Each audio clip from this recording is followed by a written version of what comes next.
إذا زلزلت الأرض زلزالها وأخرجت الأرض أثقالها وقال الإنسان ما لها يومئذ تحدث أخبارها بأن ربك أوحى لها يومئذ يصدر الناس أشتاتا ليروا أعمالهم فمن يعمل مثقال ذرة خيرا يره ومن يعمل مثقال ذرة شرا يره.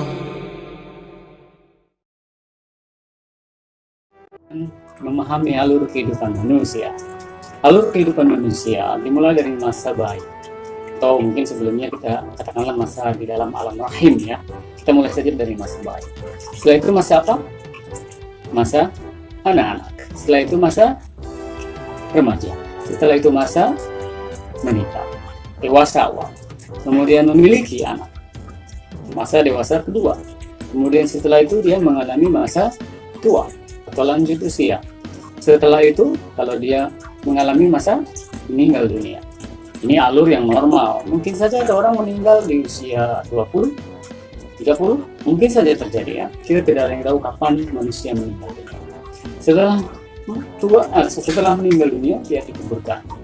Kemudian setelah itu kemana? Apakah selesai dia masa di kuburan itu, tidak ada hari selanjutnya, atau akan ada hari pembalasan sebagaimana yang diyakini oleh umat Islam? Islam meyakini setelah kematian ada hari selanjutnya, yaitu hari akhirat. Nah, proses menuju akhirat itu bagi yang meninggal dia akan masuk di alam barzah terlebih dahulu, tapi bagi yang mengalami masa akhir dia akan mengalami kiamat terlebih dahulu. Nah, alur kehidupan manusia ini sama seperti alur waktu dalam sehari. Bayi itu analoginya seperti waktu subuh. Ya, masih segar, masih bugar, sehat, ya kan? Pagi-pagi kita cerah, segar bangun tidur, ya kan? Kemudian setelah subuh waktu duha. Setelah duha, remaja menjelang zuhur. Biasanya menjelang zuhur lagi panas-panasnya. Remaja lagi panas-panasnya kan, ingin coba ini, ingin coba itu, ya kan? Nakal sana, nakal sini, ya. Kalau yang tidak terdidik bisa jadi nakal, ya. Tapi insya Allah kita semua orang-orang yang terdidik, sehingga mampu mengendalikan nafsu-nya. Kemudian setelah menjelang zuhur ada zuhur, kemudian setelah zuhur bisa lagi asar, setelah asar kemudian maghrib. Maghrib itu identik dengan orang tua.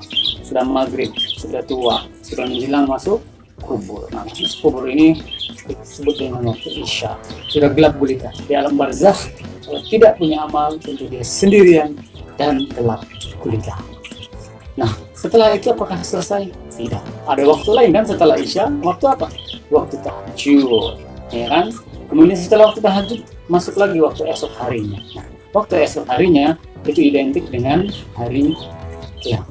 Hari ini, hari selanjutnya itu menggambarkan bahwa hari ini akan ada hari esok.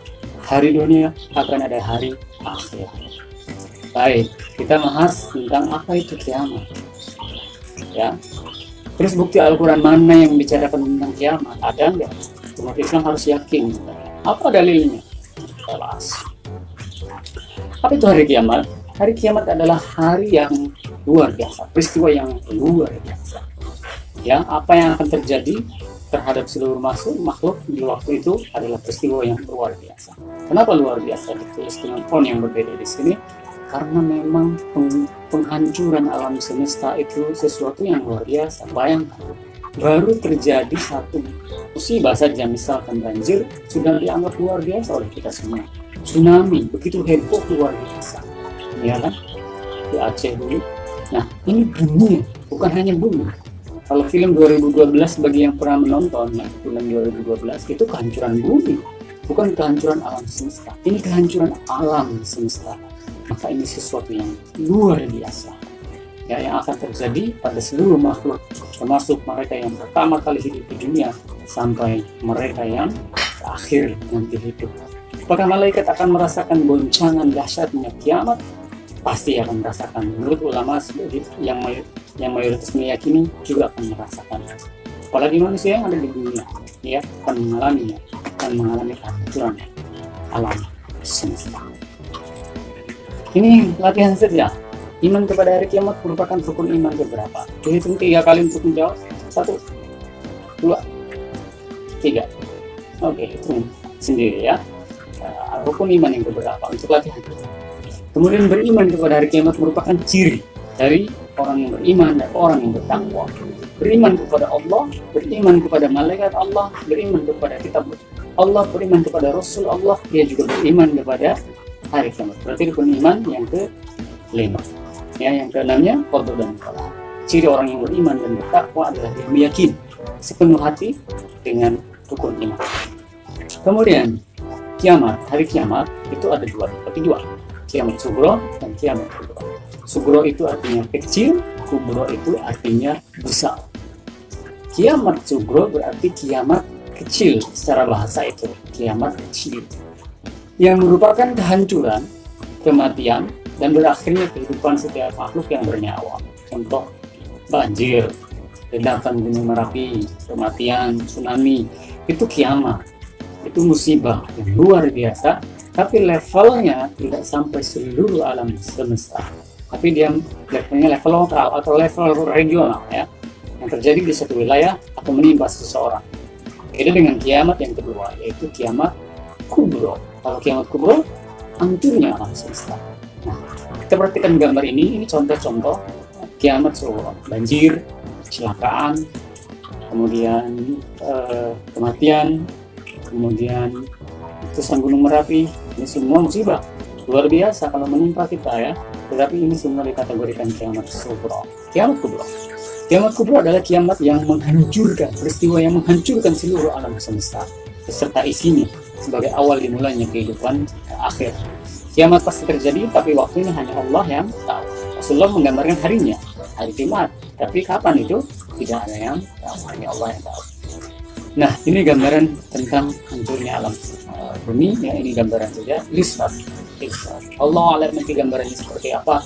Dari Al-Quran memang memberikan gambaran kehancurannya, tapi fisiknya kan kita tidak bisa tahu pasti. Visualisasinya kita tidak tahu pasti.